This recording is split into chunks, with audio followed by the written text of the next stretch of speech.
చంద్రబాబు మళ్లీ తన సహజ నైజాన్ని బయటపెట్టుకున్నారు. చెప్పేదొకటి, చేసేదొకటి.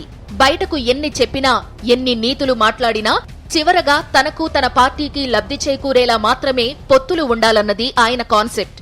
ఇదే క్రమంలో ఇన్నాళ్లుగా జనసేనలో పొత్తు అంటూ పవన్ ప్లాన్ వేసిన చంద్రబాబు జాబితా ప్రకటన రోజు తన నిజ రూపాన్ని బయటపెట్టారు. తొలి విడతలో మొత్తం 118 సీట్లకు అభ్యర్థులను ప్రకటించిన చంద్రబాబు తెలుగుదేశానికి 94 సీట్లు, జనసేనకు 24 సీట్లు ఇచ్చారు. ఇక్కడే అసలు మతలబు ఉంది. తెలుగుదేశం వాటా కింద వచ్చిన 94 స్థానాలకు అభ్యర్థుల పేర్లను సైతం ప్రకటించారు. కానీ జనసేన వాటాలోని 24 సీట్లలో కేవలం 5గురిని మాత్రమే పేర్లు ప్రకటించారు. ఇంకో 19 స్థానాల్లో ఎవరు ఉంటారన్నది తేల్చలేదు. అంటే అక్కడ కూడా చంద్రబాబు సూచించిన వాళ్లనే జనసేన తరపున పోటీ చేయిస్తారా అన్నది తెలియాలి. ఇక జనసేన టీడీపీ కూటమి 57 స్థానాలకు అభ్యర్థులను ప్రకటించాల్సి ఉంది. వాటిలో జనసేనకు ఎన్ని ఇస్తారో చూడాలి.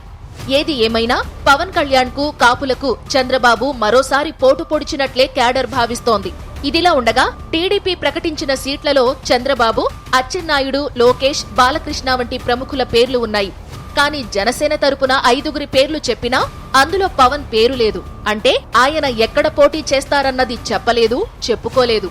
ఆఖరుకు సేనాని పవన్ కళ్యాణ్ తన సీటు తాను ప్రకటించుకోలేని స్థితిలో పొత్తుకు సిద్ధమై చంద్రబాబుకు తలొగ్గారని జన సైనికులు, పార్టీ మద్దతుదారులు ఆవేదన చెందుతున్నారు.